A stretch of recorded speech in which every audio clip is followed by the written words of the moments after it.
श्रीलक्ष्मी वल्लभारम्भाग्नोमनिमध्यमाम् अस्मदाचार्यपर्यन्तां वन्दे गुरुपरम्पराम्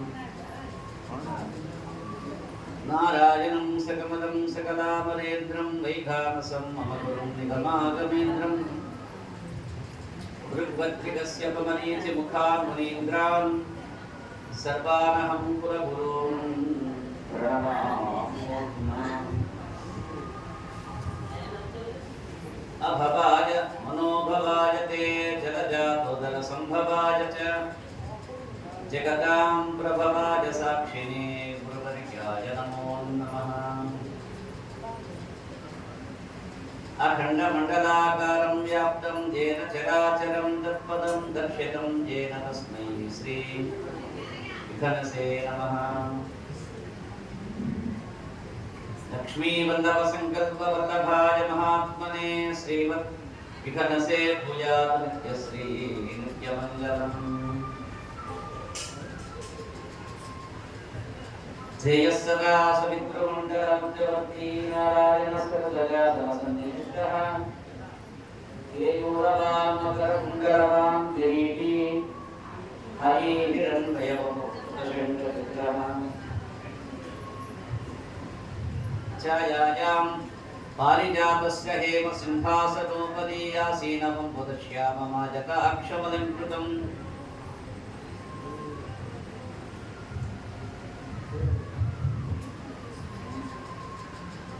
चन्द्रामणं चतुर्बाहुं श्रीवत्साङ्गदवक्षसं रुक्मिणी सर्वभावाभ्यां सहितं कृष्णमाश्रयेत्। आदौ देवकी देवी गर्भजननं गृहे वर्तनं माया पूतनदीविकापहरणं गोवर्धनोद्धारणं कंसच्छेदनगौरवादिहनिनं कुन्तेज संरक्षणम् एतत् भागवतं पुराणकथितं श्रीकृष्णलीलामृतम्।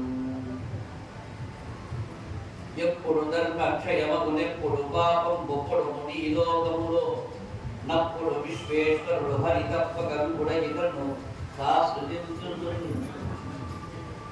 తన మాయ లేక వరుణకు కర్మములకు ఈశ్వరునకు ఆత్మకర్తకు హరికి జననములకు కర్మములకు మూర్తేశ్వర కారణం ఓ హరివందరే।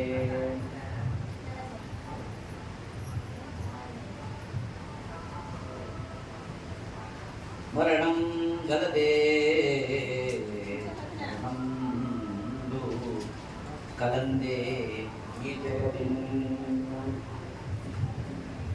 పలికెడి భాగవత పట పలికించు విభుండురామభద్రుండట నే పలికిన భవహరమగునట పలికిన విభుండుట వర్గం గణీలా శ్రీ కైవల్యపదంబు చేరుడకై చింతించెదను లోకరక్షైకదారంభపుభక్తపాలనకల సంరంభపున్ దానవోద్రేక స్తంభపున్ దేవి ఉదర్భసత్కర్తాం సంభూతనాగజాతకు భవాంగకుంభపు మహానందాంగనాటింపపున్ మహానందాంగనాటింపపున్ వారిన భక్తి వృత్యద కాండవకేహికిన్ దయాశాలికిషూరికిన్ శిఖరిజాపద్మమయూకమాలికిన్ పాదశశాంకమూలికిన్ గపాలికిన్ మంగళగర్భ సర్వతోన్మాలికిన్ నారదాదిముని ముఖ్యమనసరసీరుబాలికిన్ సరసీరుబాలికిన్ वन्दे मनोऽन्तमविभ्यस्तं ताम्राणं स्वर्णनिकं च उच्चं स्थितज्ञगोपीनधरक्तभीषं कुण्डलकोटिकथम् आञ्जनेयपरिवाराणां काञ्चनात्मिकं निजविग्रहं पारिजातधरमुदवासिनं भावयामि परमानन्दम्। यत्र यत्र रघुनाथकीर्तनं तत्र तत्र Jayam Bhagavad Gita Nalo Janam Madara Sarantam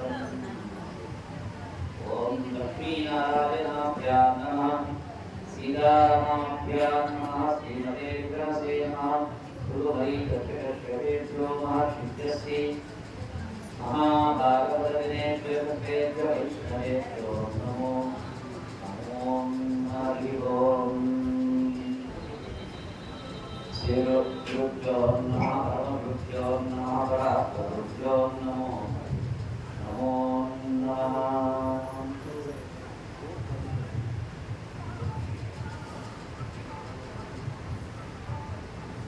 Bhagavad Gita भक्तिपूर्वक आह्वान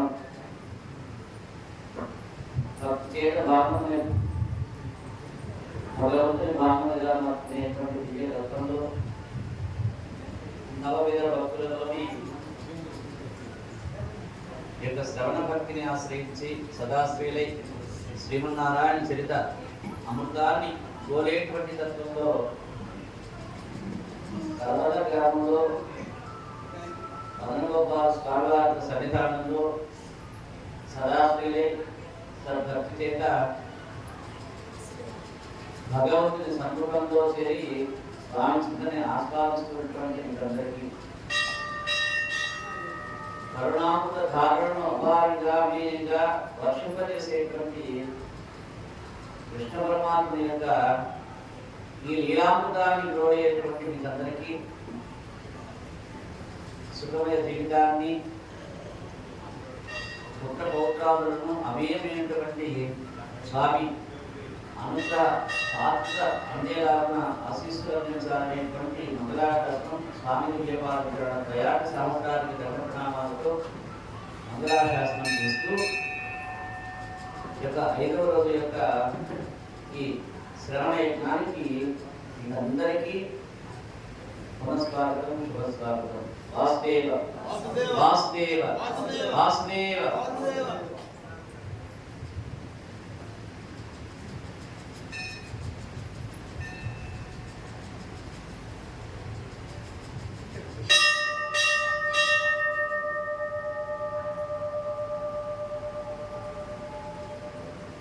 కంసుడు ఒక ఆదేశం చేశాడు, ఒక ఆజ్ఞ వారి యొక్క సేనలకి ఇచ్చేసేసాడు. ఏమిటయ్యా అది?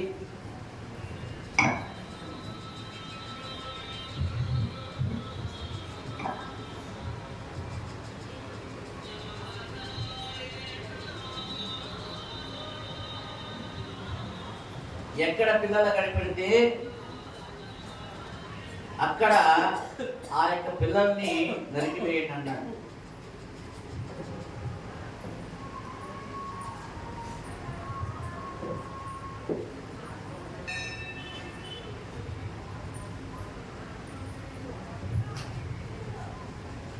అప్పుడు వాళ్ళు అన్నారట, చంటి పిల్లల్ని పళ్ళు వచ్చేటువంటి పిల్లల వరకు అందరినీ చంపేస్తామన్నారు. ఇంకో సలహా కూడా చెప్పారయ్యా, నీ ప్రధాన శత్రువు మహావిష్ణువు. గతంలో నీవి కారణేమిగా ఉంటే నిన్ను సంహరించాడు. నీకు రహస్యం చెప్తాను నేను. ఇప్పటికీ కూడా పిల్లవాడి రూపంలో వచ్చి నిన్ను ఎవరు చంపుతారో తెలుసా? ఆ మహావిష్ణువే చంపుతాడు. విష్ణువు మూలాన్ని తీసేయాలి. ఆయన మూలాన్ని తీసేయాలంటే ప్రబలంగా విష్ణువు ఎక్కడ ఉంటాడో దాన్ని కొట్టేసేయాలి.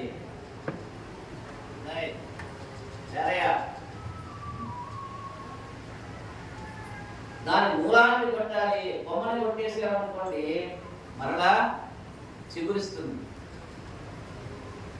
కావున మనం తీసివేయవలసింది దాని యొక్క మూలాన్ని తీసివేయాలి. దాని మూలం అంటే విష్ణువు మూలం ఏంటో చెప్తూ ఉన్నాడు ఇక్కడ రహస్యంగా. ఏమన్నాడు విష్ణువు మూలము? ఎవరెవరు సత్యం మాట్లాడతారో, ఎవరు జపం చేస్తూ ఉన్నారో, ఎవరు భగవంతుని నమ్ముతూ ఉన్నారో, ఎవరు ప్రశాంత చిత్తులై జీవనాన్ని కొనసాగిస్తూ ఉన్నారో, ఎవరు తపస్సు చేస్తూ ఉన్నారో, ఎవరు అగ్ని కార్యాన్ని అనుసరిస్తూ ఉన్నారో, ఎవరు వేదం చెప్తూ ఉన్నారో, ఎక్కడ ఆవులున్నాయో, ఎవరు వేదాన్ని చదువుతూ ఉన్నారో, ఎక్కడ దూడలున్నాయో, ఎక్కడెక్కడ హోమాలు జరుగుతూ ఉన్నాయో, వీటన్నిటిని నాశనం చేస్తే విష్ణు అనేటువంటి వాడు లేకుండా పోతాడు. అప్పుడిక మనకి శత్రువు ఉంటాడు. అందుకని వీటన్నిటినీ నాశనం చేసేస్తా, మాకు ఆజ్ఞ ఇవ్వండియా అన్నారు కంసుని యొక్క సేన.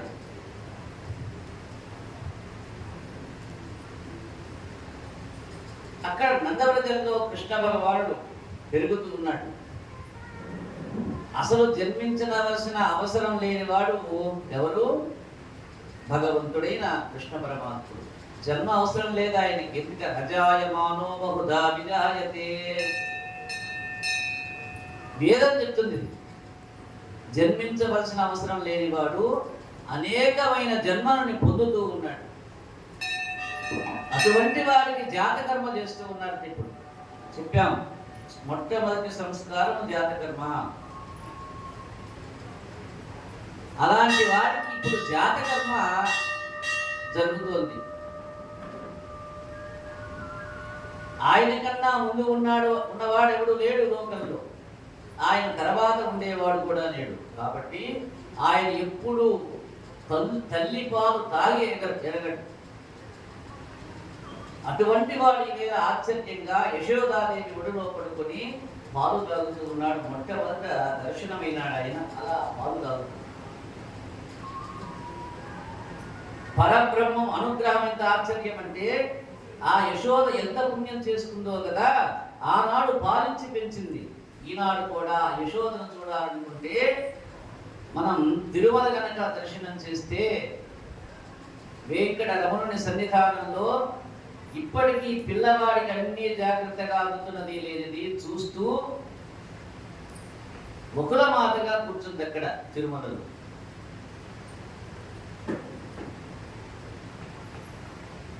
భగవంతుడు అనేటువంటి వానికి క్షయము లేదు, వృద్ధి లేదు, రెండూ లేవు. అదే భగవంతుడు అంటే చెప్పాం మొన్న నిన్న షడైశ్వర్యం అనేటువంటిది. షడైశ్వర్య సంపన్నుడు భగవంతుడు అన్నాం. షడైశ్వర్య సంపన్నత అంటే అసలు ఎంత ఇచ్చినా తరగనే ఐశ్వర్యం కలిగినటువంటి వాడు. కాబట్టి క్షయము లేదు. క్షయం ఉంటే కదా వృద్ధి చెందటానికి.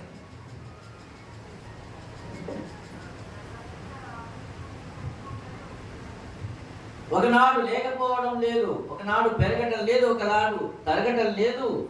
అలాంటి వాడు ఆశ్చర్యంగా రోజు రోజుకి అమ్మఒడిలో పెరుగుతూ ఉన్నాడు బాలుడు చిన్న కృష్ణయ్య. ఎంత తపస్సు చేసినా చూడటానికి వీలుగాని మూర్తి ఈ రోజు ఏవి చేతగాని గోపకాంతల ఇళ్లలో పెరిగి పెద్దవాడై ఆడుకుంటూ ఉన్నాడు. అందరూ చూస్తూ ఉన్నారు యొక్క చిన్ని కృష్ణుని యొక్క దివ్య లీలావతారాన్ని. గోపకాంతల ఇళ్లలో పెరిగి పెద్దవాడు ఆడుకుంటూ ఉన్నాడు. నందవ్రజంలో ప్రతి ఇంట్లోకి వెళ్ళి వారు నైవేద్యం పెట్టనవసరం లేకుండా తానే అడిగి తినేస్తూ ఉన్నాడు.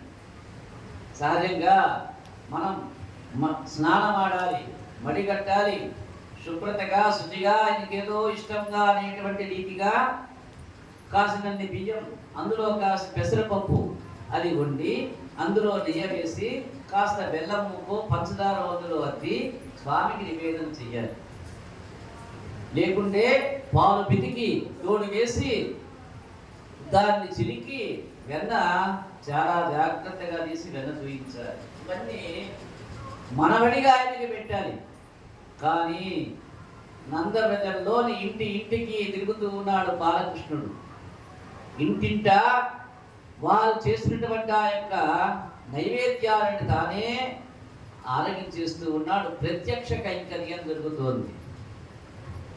ఒక పటమో, ఒక చిన్న విగ్రహమో, ఒక మూలమూర్తో, ఒక ఇలాంటి వెతికి మరి ఆయన యొక్క రూపాన్ని మనం అన్వయించుకొని అందులో భగవంతుడు అనేటువంటి ఒక మనస్సాక్షిగా మనో నిగ్రహంతో చేయవలసినటువంటి పూజా విధానం, ఆయన ఇచ్చేటువంటి నైవేద్యాలు ఈ రోజున ఆ యొక్క నందవృజంలో ఇంటింట ప్రతి ఇంట తానే ప్రత్యక్షంగా కైంకర్యం చేస్తూ ఉన్నాడు. ఎంత అదృష్టమో చూడండి నందవృజ ప్రజలకి. ఎంత చదువుకున్నా బ్రహ్మం ఎలా ఉంటుందంటే చెప్పడం కుదరదు. యతో వాచో నివర్తంతే అప్రాప్య మనసా సహా, వేదంలో చెప్తుంది మాట. యతో వాచ నివర్తంతే అప్రాప్య మనసా సహా, మనస్సు వాక్కు ఇంకా మేము పరబ్రహ్మం గురించి చెప్పలేమని చెప్పి ఎక్కడ తిరిగిపోయాయో అక్కడ పరబ్రహ్మం ఉన్నది. అటువంటి పరబ్రహ్మం గురించి ఏ చదువు చెప్పలేదో ఆ పరబ్రహ్మం ఈ రోజున ఆ గోపకాంత ఇళ్లలో ఒక స్వరూపమైంది. అంటే దానికి రూపం లేదు, నామం లేదు అనేటువంటి తత్వం నుంచి, ఆ యొక్క పరబ్రహ్మం యొక్క విశేషత్వం నుంచి మారిపోయి తానే స్వయంగా ఒక పిల్లవాడిగా, ఒక నల్లగా, ఒక రుడ్డుగా, ఒక పుట్టలు ఊరుగా, ఆ యొక్క చుట్టూ గిన్నెలు దిగినటువంటి రీతిగా ఇలాంటి ఒక స్వరూపాన్ని పొంది ఈ రోజు ఆ యొక్క నందవృజంలో గోపకాంతల యొక్క వల్లంలో వారి యొక్క ఇళ్లలో బాబుతో గెలుతూ నడుస్తూ పరిగెడుతూ ఈ విధంగా అనేక రకమైనటువంటి రూపాలుగా ఆ యొక్క పరమాత్ముడు అక్కడ నయాడుతున్నాడు. చిన్ని అడుగుతాడు.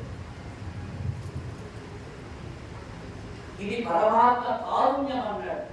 ఆయన యొక్క అనుగ్రహ బలం చేత, ఆయన యొక్క కారుణ్యము చేత ఒక కాంతని కరుణించడానికి అన్నట్టుగా ఆమె ఒళ్ళో కాసేపు పాడుతున్నాడు. ఒక కాంతని అనుగ్రహించేటువంటి రీతిగా ఆయన వాళ్ళ ఇంట్లో ఆరాధిస్తూ ఉన్నాడు. ఒక కాంతని ప్రేమించేటువంటి రీతిగా ఆ యొక్క ఇంట్లో ప్రార్థుతూ ఉన్నాడు. ఇది భగవంతుడి యొక్క కారుణ్య లక్షణము. అంత కారుణ్యం ఉంటేనే పాండవాళ్ళకి బాబా బాబా బాబా అంటూ ఆయన యొక్క భుజం మీద చెయ్యి వేసి నడయాడేటువంటి స్థితిని పొందారు పాండవులు. కారుణ్యం లేని ఆ స్థితి లేదు. ఏదైనా భగవద్ అనుగ్రహం నుంచే వస్తుందా అంటూ ఆ యొక్క విశేషత్వాన్ని, భగవంతుని యొక్క విశేషత్వాన్ని మనకి ఒక భాగవతం చెప్తోంది. ఒక రోజున కంసుని పూతన అనేటువంటి రాక్షస అక్కడికి వచ్చింది. ఆవిడ ఆమె యొక్క నిజమైన నైజం ఏమిటంటే బాలఘాతకి, అంటే పిల్లల్ని ఏడిపించి ఆనందించేటువంటి తత్వం. బాలఘాతకి అన్నాడు. యొక్క బాలఘాతకి అక్కడికి వచ్చేసింది. శిశువులు ఎక్కడ ఉన్నా తొందరగా పసిగట్టగలదట. ఆవిడ కామరూపిణి అన్నాడు. అంటే కామరూపం అంటే ఎదుటి వాళ్ళకి కనిపించకుండా ఉండటం, ఎదుటి వాళ్ళకి అనుకున్నట్లుగా మారిపోవడం, ఎదుటి వాళ్ళు గుర్తుపట్టలేనంతగా తన యొక్క రూపాన్ని చూపించడం, ఇది కామరూపాల యొక్క లక్షణాలు. ఈవిడ కామరూపిణి. అవసరానికి తగ్గట్టుగా రూపాన్ని మార్చేస్తుంది. ఈ లక్షణంతో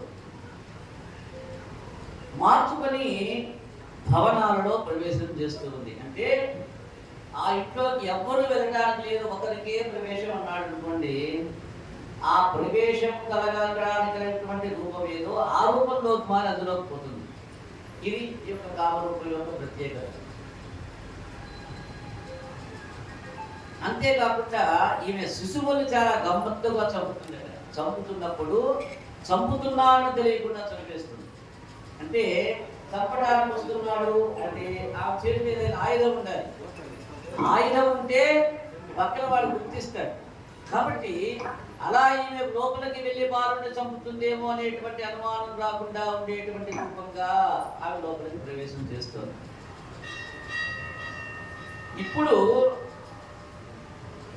ఏమిటయా దానిలో ప్రత్యేకత అంటే పిల్లవాడికి ఏం అవసరం అవుతుంది, అప్పుడప్పుడు ఆకలిస్తే పాలు తాగాలి. ఇది పిల్లల యొక్క లక్షణం కదా. వాళ్ళకి ఆహారం ఏమిటయా అంటే తల్లి పాలు. కాబట్టి తల్లి పాలు ఇచ్చేటువంటి నెపంతో సంహారం చేయడానికి ఇప్పుడు భూతల ఇక్కడ వచ్చేసింది. అయితే ఇది ఆమె ఇచ్చినటువంటి శక్తి ఒక శక్తి, అది మాయాశక్తి. కానీ చంపేదానిలా కనబడదు. సహజంగా ఒక రాక్షసి అన్నాం అనుకోండి, ఎలా గుర్తిస్తాము?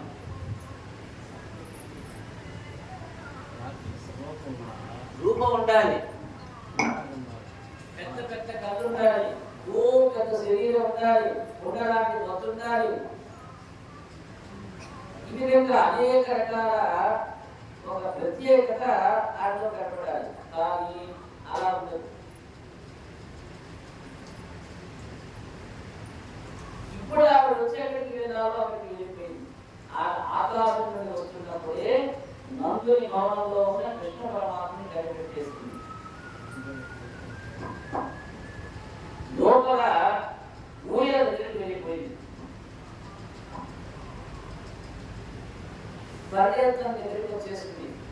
పర్యంతం అంటే మంచము. ఏ భావనతో చేరినా భగవంతుడిని చూసి నేను సహజంగా రాక్షసిని చాలా అద్భుతంగా ఉంటాను, కానీ ఇప్పుడు నా రూపాన్ని బరువుపరిచి చాలా అందమైన దానిగా వచ్చాను. ఈవిడ వస్తుంటే చరాచర ప్రపంచము అంతరమునంతటా నిండిపోయిన వాడు, బాహ్యమును నిండిపోయినటువంటి వాడు, అంతర్గరిత్య వ్యాప్య నారాయణ స్థితః, అంతర్గరిత్య వ్యాప్య నారాయణ స్థితః.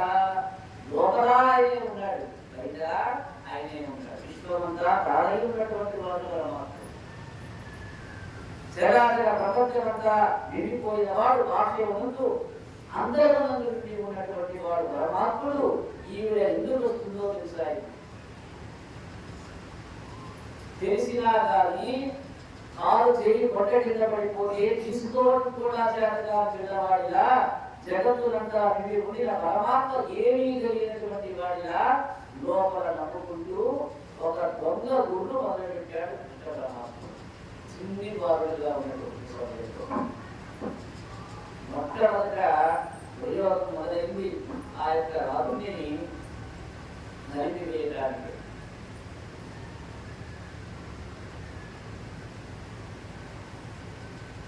ఇప్పుడు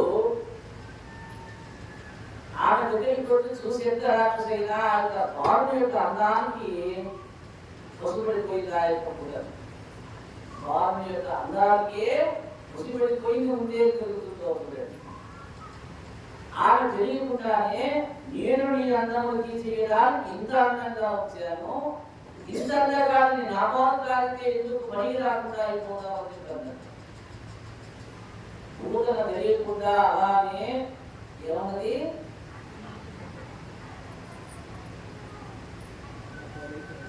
ఆ యొక్క చిన్ని వారు యొక్క రూపాన్ని చూసి ఈ మాట అంటూనే ఓ నలిన దళాక్ష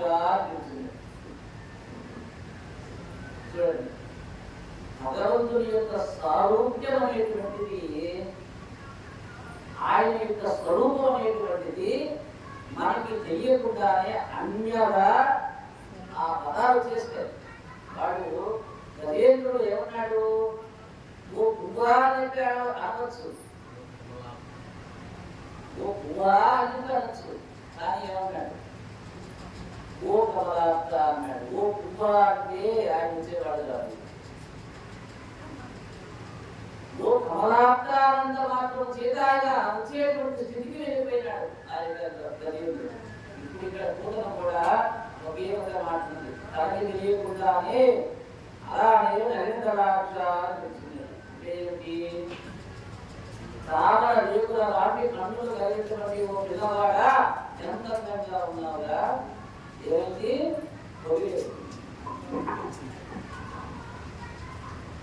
తనకి తెలియకుండానే అన్యాపంగా భగవంతుడైనటువంటి కృష్ణ పరమాత్ముడిని తనకు ఉన్నటువంటి ఆ యొక్క విశేషమైనటువంటి రూపం ఏదైతే ఉందో ఆ యొక్క రూపంలో లావణ్యాన్ని తాను పుడివేసింది కూడా.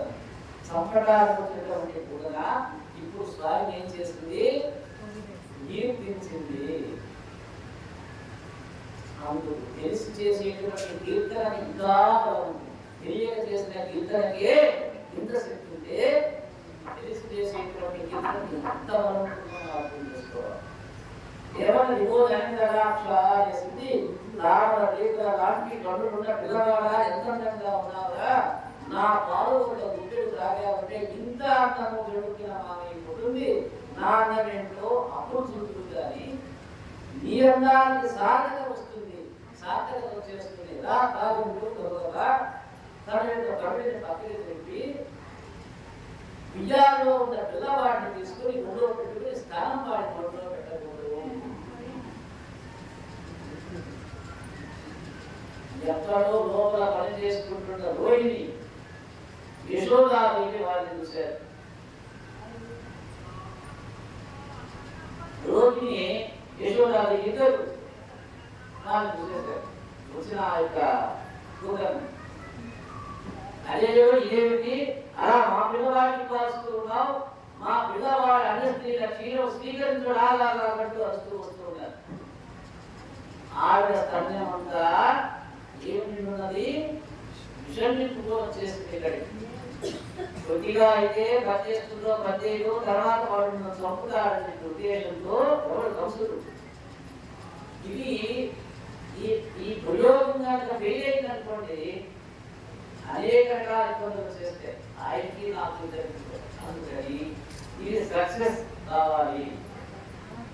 అందువల్ల సాధారణంగా బాగా శక్తి కలిగినటువంటి విషయాన్ని ఫోన్ చేస్తుంది.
ఎప్పుడైతే చేస్తూ ఉన్నారు కనిపెట్టేస్తారేమో అనేటువంటి భావన కలిగిందో కూతురికి వెంటనే ఒడిగా వాడి ముఖాన్ని తిప్పి ఎలాగైనా సరే తన నోట్లో పెట్టే ప్రయత్నం చేస్తుందట కూతురు.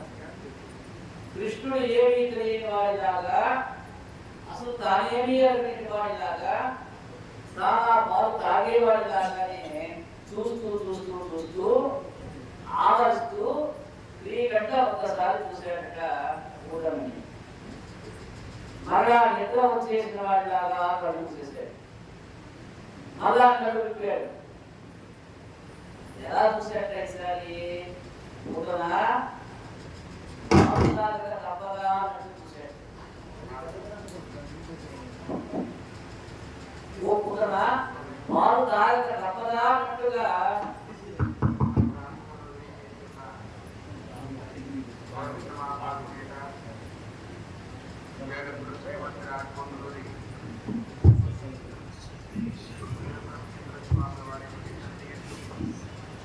ఓ పుదన పాలు తాగక తప్పదా అన్నట్టుగా చూశాట. ఆ యొక్క పుదన విసురుకొని అయినా పాలు తాగే వాడైన వాడిలాగా అమ్మస్తన్యం తాగినట్టే ఆ యొక్క స్థానాన్ని తన యొక్క బుద్ధి వేదనతో పట్టుకుని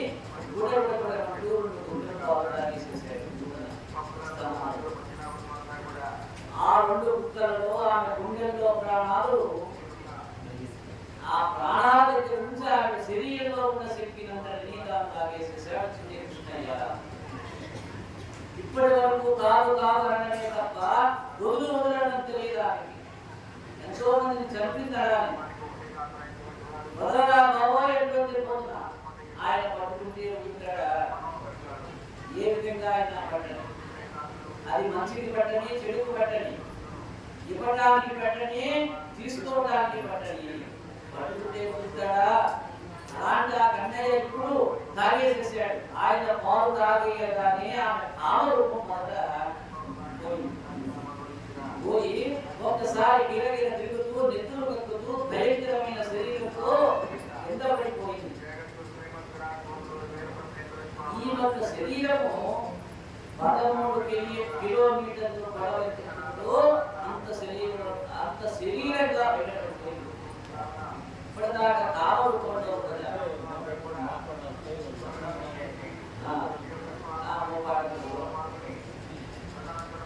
కామరూపంలో వచ్చింది, చూడడానికి అందంగా ఉంది. ఇప్పుడు ఏమో ఎప్పుడైతే ఆ యొక్క శరీరం పడిపోయిందో 13 కిలోమీటర్లంత పొడవు కలిగినటువంటి శరీరంతో దుస్తులు కక్కుతూ నేల మీద పడిపోయి నిలుపుతారు. పడిపోయేటప్పుడు ఒక గమ్మత్తు జరిగిందట. పడిపోయేటప్పుడు ఒక గమ్మత్తు జరిగింది.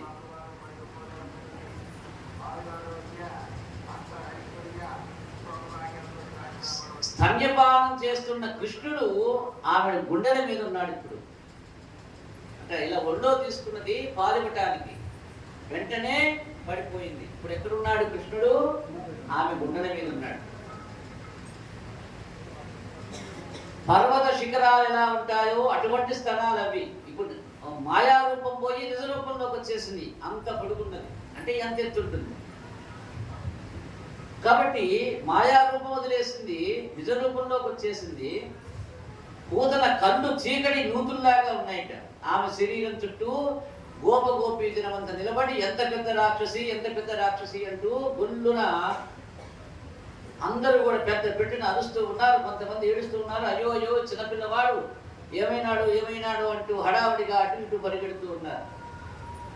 కృష్ణుడు ఆమె మీద ఉన్నాడని వాళ్ళకి తెలియదప్పటికీ, కలపట్టల్లా అంతిత్తులు ఉన్నది.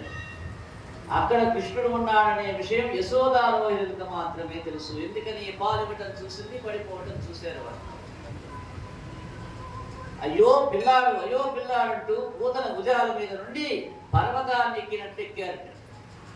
పసికూనైన కృష్ణుడికి ప్రమాదం జరిగి ఉంటుందని చెప్పి వాళ్ళందరూ ఆందోళనతో పెద్ద పెట్టిన ఏడవటం మొదలుపెట్టారు. కానీ కృష్ణుడు ఆ పైన చక్కగా నవ్వుతూ హాయిగా ఆవిడ గుండెల మీద పడుకొని ఏమీ తెలియని వాడిలా పోసి నవ్వుతూ కనిపించాడు యశోద రోహిణులకు.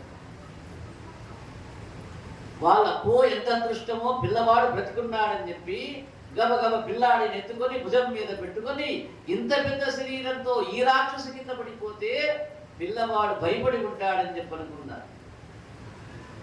మన ప్రభ గాని ఆయనగా భయనాశన అంటూ మనం విష్ణు సహస్రనామ స్తోత్రంలో అంటాం. భయనాశన అంటే భయపెట్టేటువంటి వాళ్ళకే భయం కలిగించేటువంటి వాడు, భయానికే భయం చూయించేటువంటి వాడు. అలాంటి వాడైనటువంటి వాడికి ఈ రోజున కేవలం ఆమె యొక్క స్తనపానం చేసినంత మాత్రమే ఆమె కింద పడిపోయింది. అలాంటి ఆమెకి ఈయన భయపడతాడా అని ఆయనకి పేరున్నదయా. గోపికలు అనుకున్నారట, వీళ్ళది పరమభక్తి అంటే వీళ్ళకి కృష్ణుని గొప్పదనం తెలియదు, అయినా వాళ్ళు కృష్ణుడిని ప్రేమించారు. ఇప్పుడు ఆ పిల్లవాడికి ఏం చెయ్యాలి? పిల్లాడు గడుచుకుంటే ఏం కావాలి? కింద పడిపోతే ఏం చేస్తాం? రక్ష కట్టాలి. గబగబా ఆవు దగ్గరికి తీసుకుని వెళ్ళారు. ఆవు తోక పిల్లవాడు చుట్టూ తిప్పి ఆవు మూత్రం ఆయన మీద చల్లారట. నీ శిరస్సును కేశవుడు రక్షించుగాక, కంఠమును ఋషికేశుడు రక్షించుగాక, హృదయాన్ని వామనుడు రక్షించుగాక, గర్భాన్ని మాధవుడు రక్షించుగాక, తొడలను ముకుందుడు రక్షించుగాక అంటూ అనేక రకాల రక్షణ యొక్క సర్వరక్షకుడైనటువంటి ఆయనకి రక్ష కట్టారు. తల్లి ప్రేమ సర్వములకు రక్ష అయినటువంటి ఆయనకి రక్ష కడుతూ ఉన్నారు తల్లులు. పరమాత్మ 12 నామాలు పెట్టి బాలుని శరీరంలోకి ప్రధానమైన అంగాలను పేడ పూస్తూ రక్ష పెట్టారు. ఏ విభక్తిగా వెళ్ళదన్నట్టు అని ఆయన మనసులో నవ్వుకుంటూ ఉన్నాడు. ఇంతలో ఒక చిత్రమైన గమ్మత్తు జరిగింది యొక్క చిన్ని బాలుడికి. నంద వ్రజానికి పూతన రావడానికి పూర్వం నందుడు మధుర వెళ్ళాడట ఒక సమయంలో, మధురా నగరానికి. కంసరాజుకి ఈయన సామంతరాజు కాబట్టి ప్రతి ఏడాది కప్పం కట్టాలి సామంతరాజు అంటే. కప్పం కట్టడం కోసమని కొంత ధనాన్ని తీసుకుని వెళ్ళి కంసుడికి కప్పం కట్టేసి మధురలోనే ఉన్నాడు. ఎవరున్నాడు? వసుదేవుడు మధురలోనే ఉన్నాడు అప్పుడు. సరే, మధురలోనే ఉన్నాడు కదా అని చెప్పి వసుదేవుడిని చూడటానికి వెళ్ళాడు. వసుదేవుడు ఎదురొచ్చి కౌగిలించుకున్నాడు. నందా, నిన్ను కలవడం చాలా సంతోషమయ్యా, నీకు కొడుకు పుట్టాడని విన్నాను. ఎంత ఐశ్వర్యం ఉన్నా పిల్లలు లేని ఇల్లు అసలైన ఐశ్వర్యం లేని ఇల్లే కదయా, అందుకని నీవు గొప్ప ఐశ్వర్యాన్ని పొందావు, నేను చాలా సంతోషిస్తున్నాను అన్నాడు. అప్పుడు అన్నాడు నందుడు, నిజమేనాయా, నువ్వు చాలా గొప్ప మాట మాట్లాడావు. నేను కప్పం కట్టడానికి వచ్చి నిన్ను చూసిపోదామని వచ్చాను. నీకు 6 కుమారులు పుట్టారు, కానీ ఆ 6 దుష్టుడైన కంసుడు సంహరించాడు. వసుదేవా, నీవేమీ బెంగ పెట్టుకోవద్దు, నా కొడుకు నీ కొడుకే అన్నాడు. నా కొడుకు నీ కొడుకే అని చెప్పనుకో. నిజానికి కృష్ణుడు వసుదేవుడికి కొడుకే కదా, వసుదేవుడి కొడుకే ఇప్పుడు వెళ్ళి అక్కడ పెరుగుతూ ఉన్నాడు. కానీ ఆ విషయం వారికి తెలియదు, ఒక్క వసుదేవుడికే తెలుసు. వసుదేవుడు త్రికాల వేద అన్నాడు. అప్పుడు వసుదేవుడు అన్నాడు, నందవ్రజంలో ఉత్పాదములు జరిగిపోతూ ఉన్నాయా, నీకు తొందరగా బయలుదేరి నందవ్రజానికి వెళ్ళిపో అన్నాడు. త్రికాల వేద అంటే 3 కాలాలని గుర్తించగలడు. ఆ 3 కాలాలలోని వృత్తిక్షయాలని, వచ్చేటువంటి ఆపదలని గుర్తించగలడట. కాబట్టి సలహా ఇస్తూ ఉన్నాడు, నందవ్రజంలో ఉత్పాతాలు రాబోతూ ఉన్నాయి, నీవు త్వరగా బయలుదేరి నందవ్రజానికి వెళ్ళిపో.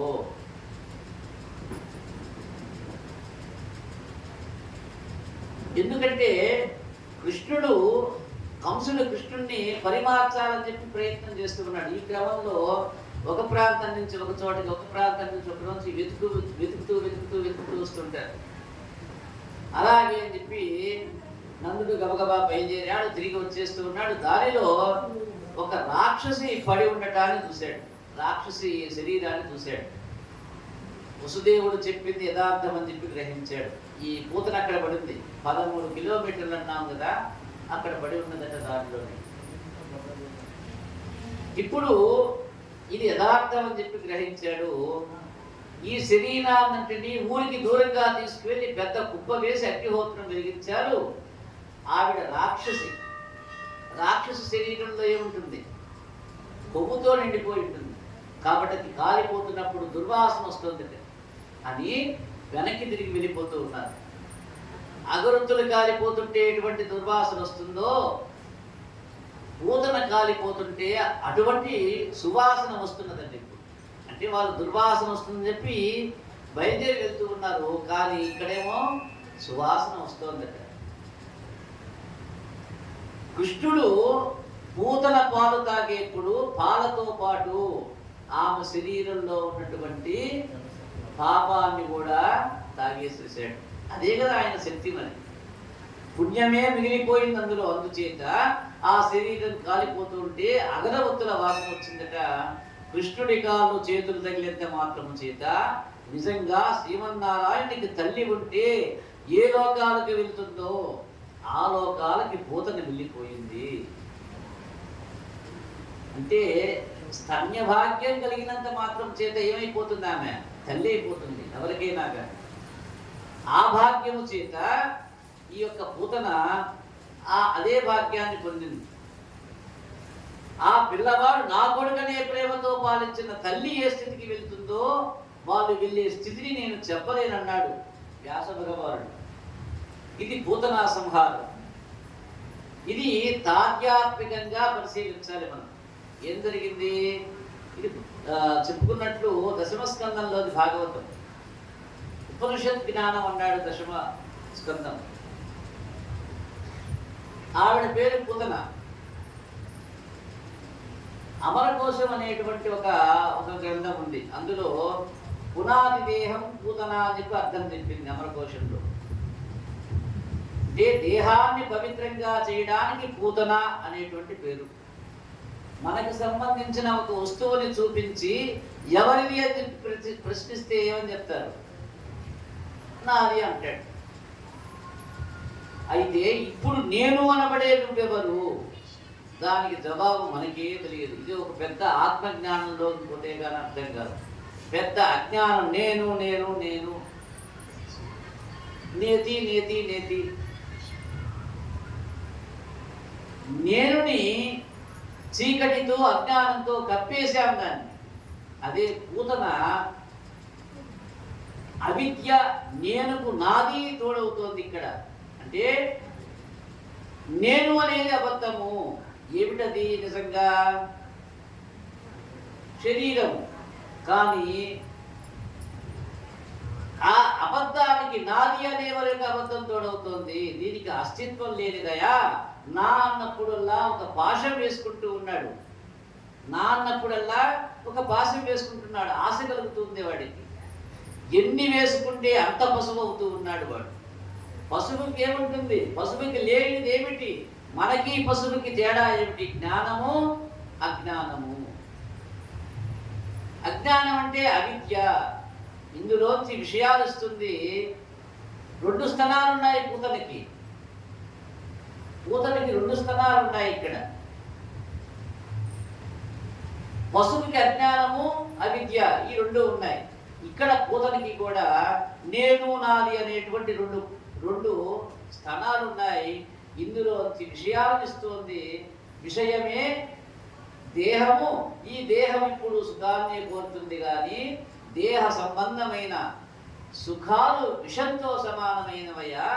అంటే మీరు ఏదైనా ఒక కోరిక కోరారనుకోండి, దాని ద్వారా ఏమొస్తుంది? మనకి మోహం వచ్చేస్తుంది. మోహం కనుక తీరలేదనుకోండి, ఆ యొక్క కోరిక కామం కనుక తీరలేదనుకోండి, ఏమొస్తుంది? బాధ వచ్చేస్తుంది. బాధ అంటే ఏమిటి? ఆ బాధలే విషయాలు మనకి.